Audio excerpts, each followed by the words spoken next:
Students, आज हम इस वीडियो में criteria of thermodynamic equilibrium and spontaneity यानी ऊष्मागतिकी का साम्य और स्पॉन्टेनिटी के साथ अध्ययन, और फिर हम उसके साथ दूसरा पढ़ेंगे variation of Gibbs energy with temperature and pressure. तो गिब्स एनर्जी का दाब और ताप के साथ परिवर्तन। तो सबसे पहले हम चल रहे हैं criteria for thermodynamic equilibrium and spontaneity. Spontaneity का मतलब जो स्वतः हो जाते हैं प्रक्रम, यानी इरिवर्सिबिलिटी या अनुत्क्रमणीयता। तो अगर एक तंत्र इक्विलिब्रियम अवस्था में है, साम्य अवस्था में है, तो उसके जितने भी मापनीय गुण हैं, यानी जितने भी फलन हम जिन्हें माप सकते हैं, वो समय के साथ परिवर्तित नहीं होते। कब? जब वो साम्य अवस्था में है, अर्थात उसके ताप, दाब और आयतन स्थिर रहते हैं। तो हम कह सकते हैं कि dP is equals to dV is equals to dt is equals to 0। अब अगर उत्क्रमणीय प्रक्रम है तभी साम्य होगा, और साम्य परिवर्तित हो सकता है। तो उत्क्रमणीयता की शर्तों में, यानी रिवर्सिबिलिटी की कंडीशंस में, हम ये लिख सकते हैं कि dq रिवर्सिबल बराबर TdS। ये क्या है? dq रिवर्सिबल बराबर TdS, ये हमने एंट्रोपी में निकाला है, और ये q रिवर्सिबल बराबर dE प्लस W, ये हमारा ऊष्मागतिकी का पहला नियम है। यह है उत्क्रमणीय प्रोसेस के लिए।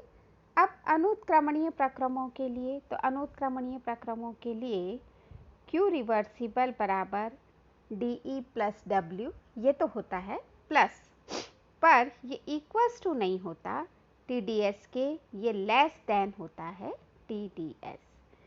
तो इन दोनों को अगर हम एक करते हैं, इक्वेशंस को मिलाते हैं, तो हम लिख सकते हैं कि dE plus W is either equals to or less than TdS।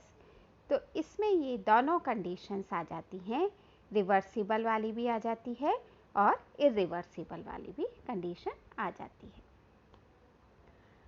या हम लिख सकते हैं कि TdS minus dE minus W is either greater than और इक्वल्स टू 0। जहाँ साइन समानता का है, इक्वल का है, वहाँ पर हमेशा उत्क्रमणीय परिवर्तन होते हैं और तंत्र साम्य अवस्था में आ जाता है। जहाँ लेस देन या ग्रेटर देन का साइन होता है, वो अनुत्क्रमणीय परिवर्तन होते हैं, और वो ये इंडिकेट करते हैं कि यहाँ कोई साम्य अवस्था नहीं आती, ये प्रक्रम स्वतः ही परिवर्तित हो जाते हैं। अगर हम ये माने कि जो W है वो कार्य प्रेशर वॉल्यूम कार्य है, दाब आयतन कार्य है, यानी प्रसार कार्य है, तो उस स्थिति में हम W की जगह PdV लिख सकते हैं। तो फिर ये equation I TdS minus DE minus PdV is either greater than और इक्वल्स टू 0। ये हमारा पहला क्राइटेरिया है। अब दूसरी तरह से हम स्पॉन्टेनिटी और इक्विलिब्रियम को अगर देखना चाहें, तो वो इन टर्म्स ऑफ, अगर एंट्रोपी है, सिर्फ एंट्रोपी की टर्म्स में ने, तो उस स्थिति में हम क्या कर रहे हैं कि हम तंत्र की ऊर्जा को स्थिर कर रहे हैं। तंत्र की ऊर्जा को स्थिर कर देते हैं, यानी dE is equals to 0।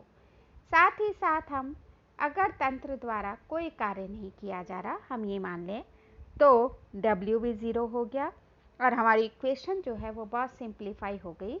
TdS at constant internal energy and volume that is equals to और ग्रेटर देन 0।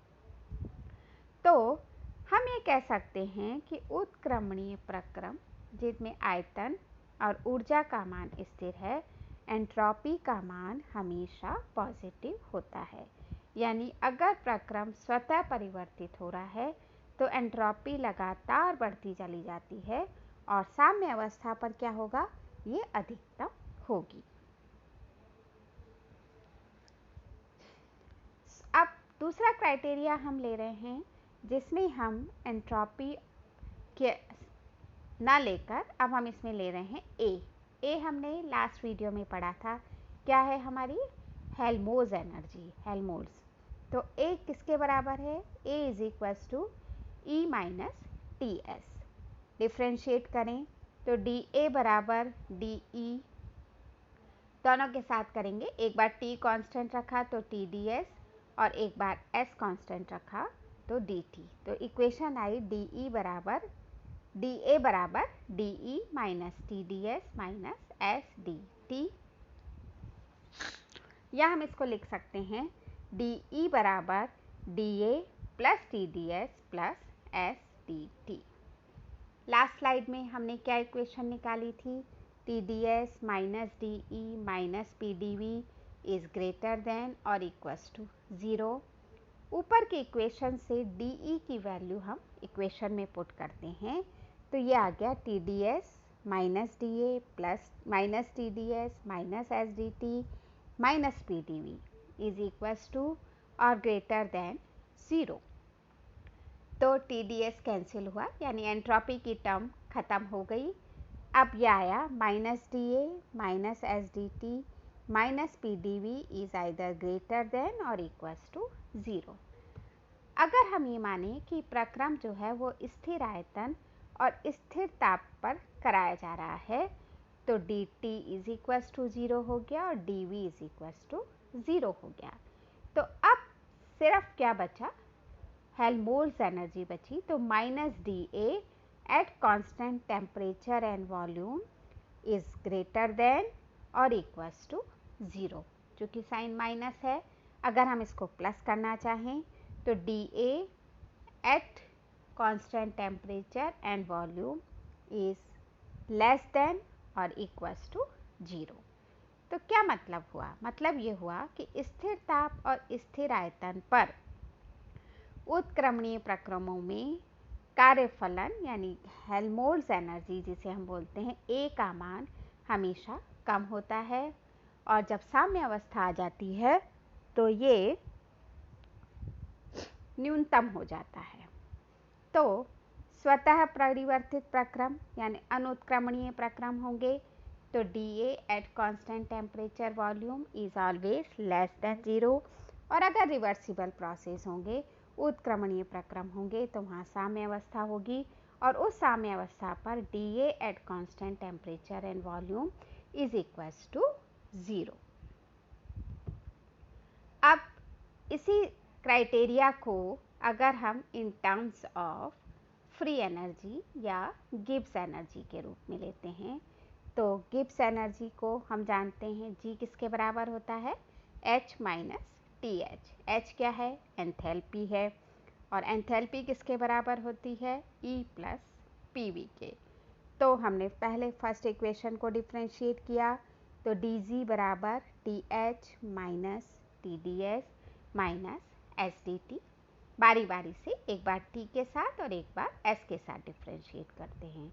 उसी तरह से इक्वेशन H बराबर E प्लस पी वी को किया, तो डी एच बराबर D E plus P D V plus V T P. यहाँ पर भी एक बार P के साथ और एक बार V के साथ डिफ्रेंशिएट किया। अब डी एच की जगह हम वैल्यू पुट कर देते हैं, तो हमारी इक्वेशन डी जी किसके बराबर हुई, D E plus P D V plus V D P minus T D S minus S D T. या हम डी ई निकालना चाहें तो डी ई किसके बराबर हो जाएगा, D G plus S D T plus T D S minus P D V और माइनस वी डी पी के। अब इस डी ई की वैल्यू अगेन हम उस इक्वेशन में रखते हैं जहां हमने क्या रखा था, T D S minus D E minus W is greater than और इक्वल्स टू 0। तो फिर value I T D S already वहाँ था, माइनस डी ई की जगह हमने वैल्यू रखी minus D G minus S D T minus T D S plus P D V plus V D P और माइनस पी डी वी वहाँ फिर है, तो दैट इज इक्वल्स टू और ग्रेटर देन 0। अब हम यहाँ देख रहे हैं कि एंट्रोपी की टर्म कैंसिल हो रही है, वर्क डन कैंसिल हो रहा है, तो पी डी वी और टी डी एस दो टर्म्स यहाँ से हट गई, सिर्फ क्या बचा minus D G minus S D T plus V D P is equals to और ग्रेटर देन 0।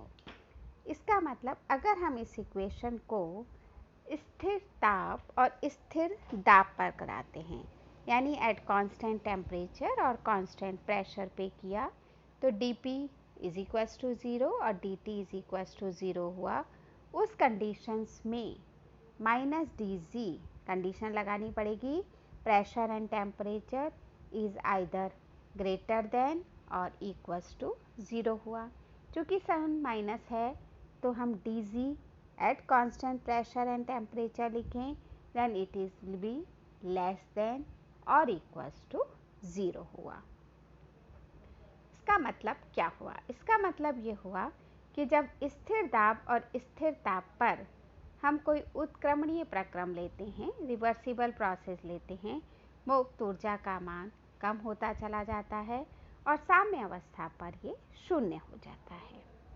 तो अब हम टेबल बना लेते हैं, उससे हमें बहुत अच्छे से समझ में आएगा कि अगर स्पॉन्टेनियस प्रोसेस है, स्पॉन्टेनिटी है, स्वतः परिवर्तिता है और उसको हम क्या कह सकते हैं, अनुत्क्रमणीय। दूसरी तरफ इक्विलिब्रियम है जहाँ पर क्या है, रिवर्सिबिलिटी है या उत्क्रमणीय है। तो एक प्रक्रम अनुत्क्रमणीय है, दूसरे प्रक्रम उत्क्रमणीय है। तो जब हम अनुत्क्रमणीय प्रक्रमों की बात करते हैं तो एंट्रोपी में परिवर्तन स्थिर आयतन और स्थिर ऊर्जा पर ऑलवेज ग्रेटर देन 0, जबकि इंटरनल एनर्जी में परिवर्तन, आंतरिक ऊर्जा में परिवर्तन स्थिर एंट्रोपी और आयतन पर हमेशा 0 से कम होता है।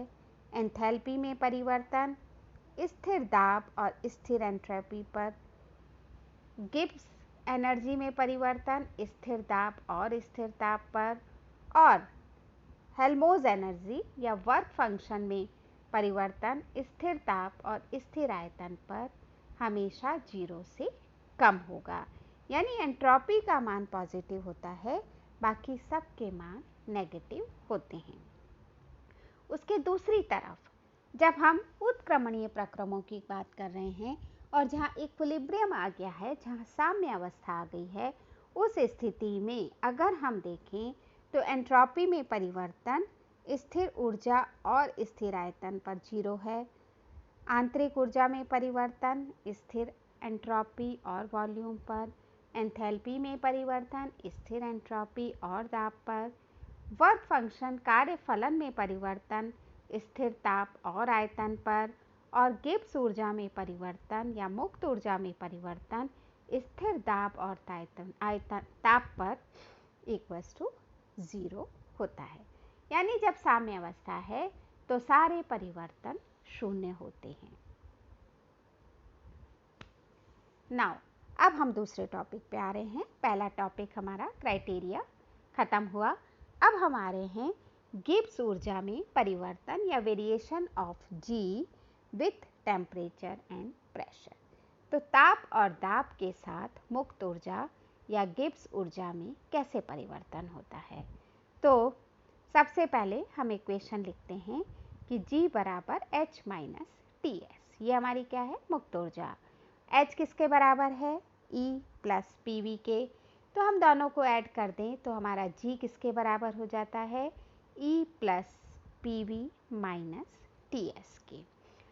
डिफ्रेंशिएट करते हैं इक्वेशन को तो डी जी बराबर डी ई प्लस एक बार P के साथ एक बार V के साथ, तो P D V plus V D P minus एक बार T के साथ और एक बार S के साथ, तो minus T D S minus S D T.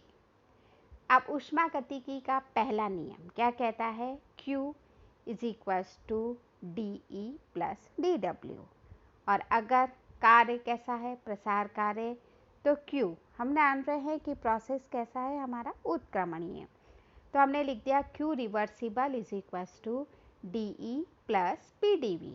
या उत्क्रमणीय प्रक्रमों में हम पहले पढ़ चुके हैं, जब हमने एंट्रोपी पढ़ी तो Q रिवर्सिबल किसके बराबर है, टी डी एस के।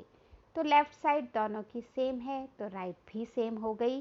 तो हम लिख सकते हैं कि TdS बराबर dE प्लस PdV। और अब अगर हम ऊपर की जो इक्वेशन है dG की, उसमें से dE की वैल्यू रखें यहाँ पर, तो हमारा dG सिंप्लीफाई हो जाता है VdP माइनस SdT से। अब इस समीकरण में जो मुक्त ऊर्जा है उसका मान सिर्फ दो चीज़ों पर निर्भर कर रहा है, एक दाब पर और ताप पर। तो अब दाब और ताप का मुक्त ऊर्जा के साथ कैसे परिवर्तन होता है, ये हम बारी बारी से देखते हैं। तो पहली कंडीशन लेते हैं जिसमें हम दाब को स्थिर कर देते हैं, यानी dP का मान 0 हो गया, तो VdP का मान 0 हो गया और dG किसके बराबर बचा, सिर्फ माइनस SdT के, या हम लिख सकते हैं minus of del G upon del T is at constant pressure is equals to S. यानी जैसे ही दाब स्थिर रखते हैं तो मुक्त ऊर्जा का मान सिर्फ एंट्रोपी पर निर्भर करता है। अब एंट्रोपी का मान पॉजिटिव होता है, इसलिए ऋणात्मक चिन्ह क्या शो कर रहा है कि दाब स्थिर रखकर ताप में परिवर्तन करने पर मुक्त ऊर्जा में कमी आती है। जैसे जैसे हम ताप में वृद्धि करते हैं ऐसे ऐसे मुक्त ऊर्जा में कमी होती चली जाती है। अगर हम ठोसों की एंट्रोपी की बात करते हैं तो ठोसों में एंट्रोपी में क्योंकि बहुत व्यवस्थित हैं, अव्यवस्था नहीं है, तो ठोसों की एंट्रोपी कम होती है, गैसों की एंट्रोपी बहुत ज़्यादा होती है। और इसी आधार पर जब हम ठोस में ताप के साथ लेते हैं तो गिब्स ऊर्जा के जो परिवर्तन है वो बहुत कम पाया जाता है, जबकि गैसों में बहुत ज़्यादा पाया जाता है। अगर हम दूसरा वेरिएबल लेते हैं ताप, और इस अवस्था में हम ताप को स्थिर रखते हैं तो dt बराबर 0 हुआ, t कांस्टेंट है, तो उस स्थिति में dg किसके बराबर हो गया, vdp के। तो dg अपॉन dp आएगा, यहाँ पर थोड़ा सा गड़बड़ है, at constant temperature is equals to v। यानी अगर हम स्थिर ताप पर दाब में परिवर्तन करते हैं या दाब बढ़ाते हैं तो मुक्त ऊर्जा में भी वृद्धि होती है। तो गैसों के लिए डेल्टा जी का मान प्राप्त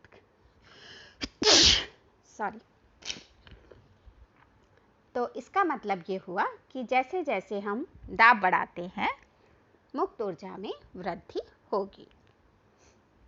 अब गैसेस के लिए माने तो देखो, गैसेस में डेल्टा जी का मान प्राप्त करने के लिए V को हम दाब के रूप में PV is equals to nRT इससे लेते हैं, जो हमारा आइडियल गैस इक्वेशन है। और उस स्थिति में dG बराबर G1 से G2 लिया और इधर हम P1 से P2 लेंगे, nRT अपॉन PdP। तो डेल्टा G बराबर, बहुत सिंपल इक्वेशन आ गई जैसा कि हम गैसेस के लिए लेते हैं, nRT ln P2 by P1। अगर हमें नेचुरल लॉग को लॉग 10 में बदलना है तो हम क्या ले लेंगे, 2.303 nRT log P2 by P1। Boyle's law के अकॉर्डिंग क्या हो जाएगा, P is inversely proportional to V, इसलिए हमारी इक्वेशन ऊपर वाली लिख सकते हैं हम, डेल्टा G बराबर 2.303 nRT log V1 bye V2। तो अगर हमें प्रेशर दिए हों चेंज में या हमें आयतन दिया हो, हम दोनों परिस्थितियों में मुक्त ऊर्जा में परिवर्तन को कैलकुलेट कर सकते हैं। ऐसे ही एग्जाम्पल्स से आपको क्लियरिफाई हो जाएगा। और देखो, जब भी थर्मोडायनेमिक्स होती है तो पेपर में साथ में एक ना एक न्यूमेरिकल होता है, तो न्यूमेरिकल्स की आपको प्रैक्टिस होना बहुत ज़रूरी है। बहुत सिंपल सा न्यूमेरिकल लिया है कि अगर 1 मोल आदर्श गैस है, टेम्परेचर उसका 27 डिग्री है, प्रोसेस को हमने समतापी आइसोथर्मल प्रोसेस रखा है, उत्क्रमणीय रूप से आयतन में वृद्धि हो रही है, 5 लीटर से 100 लीटर तक हो रहा है, तो हमें इस चेंज में मुक्त ऊर्जा में परिवर्तन या change in free energy calculate करनी है। तो अब अगर हम देखें तो 1 मोल यानी N बराबर 1 हो गया। टेम्परेचर 27 डिग्री है यानी 273 प्लस 27 यानी 300 केल्विन हो गया।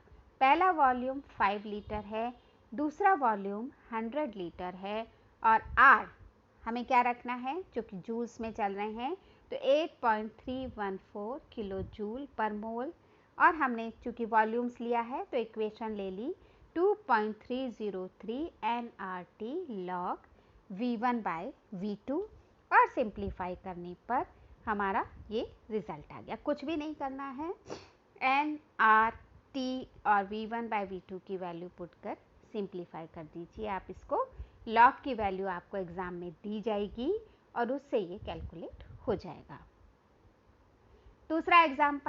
दूसरे एग्जाम्पल में आप देखिए कि हम क्या कर रहे हैं कि हमने प्रेशर चेंज किया है। यहाँ पर हमने गैस ली है, हीलियम गैस, जो कि 27 डिग्री सेंटीग्रेड और 1 एटमॉस्फेयर पे है, वो 27 डिग्री सेंटीग्रेड के साथ 5 एटमॉस्फेरिक प्रेशर पर चली जाती है। तो उस वक्त फ्री एनर्जी में कितना चेंज हुआ ये आपको कैलकुलेट करना है। तो उसी तरह से टेम्परेचर वही 27 प्लस 273 तो कितना हो गया, 300 हुआ। 2 मॉलिक्यूल लिए हैं हमने हीलियम के, तो N बराबर 2 हो गया। प्रेशर P1 1 एटमॉस्फेयर है, P2 5 एटमॉस्फेयर है और बाकी सब R वही रहेगा 8.314। तो 2 इंटू पहले 2.303 इंटू 2 फिर इंटू 8.314 log 5/1, तो आपको log 5 की वैल्यू दी जाएगी और सिंपल मेथड से ये आपका कैलकुलेट हो जाएगा। इसमें आप एक चेंज देख सकते हैं कि पहले जो निकला वो मोल निकला, फिर हम उसको किलो जूल में कन्वर्ट कर देंगे और गिब्स एनर्जी की जो यूनिट है वो आपको किस में रखनी है, आइदर जूल, मोल और जूल किलो जूल में पर मोल्स में, ठीक है। और जब आप मोल्स में टेम्परेचर को केल्विन में लेंगे तो R की वैल्यू आपको 8.314 ही लेनी है। तो ये आपका वेरिएशन ऑफ गिब्स एनर्जी और क्राइटेरिया था। नेक्स्ट वीडियो में हम गिब्स हेल्महोल्ट्ज इक्वेशन लिख पढ़ेंगे और उसके साथ आपका चैप्टर फिनिश होगा यूनिट सेकंड का। चैनल के जो आपको दिखाई दे रहा है कॉलेज का चैनल इस स्लाइड पर, उसे आप ज़रूर से सब्सक्राइब करें ताकि आपको सारे नोटिफिकेशंस टाइम टू टाइम मिलते रहें।